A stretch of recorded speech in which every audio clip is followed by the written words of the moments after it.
দেখুন কি করছে।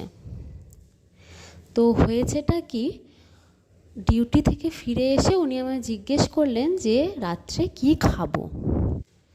তো আমি বললাম ডাল আলু সিদ্ধ আছে। তো এই কথাটা শুনে তো ওনার মুখ বেজার হয়ে গেল। তো তাই নিজের থেকেই চলে এসেছে রান্নাঘরে, কি বানাবে না ডিমের ভুজিয়া।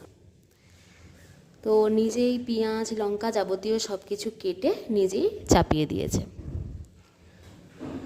তো ভালো, সেটাতে কোনো সমস্যা নেই।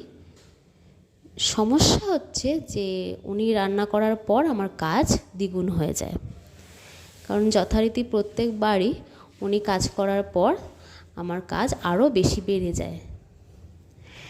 তো যাই হোক না কেন, এদিকে ডিমের ভুজিয়ার প্রিপারেশন চলছে।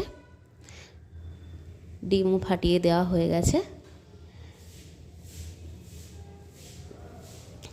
দেখে তো বেশ ভালোই লাগছে, টেস্টি লাগছে।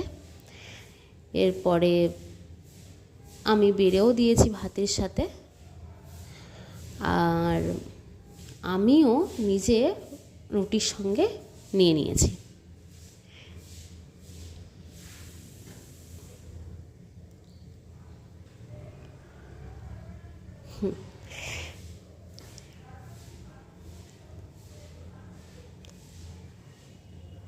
তবে আমি খেয়ে দেখলাম ডিমের ভুজিয়াটা কিন্তু বেশ টেস্টি বানিয়েছিল।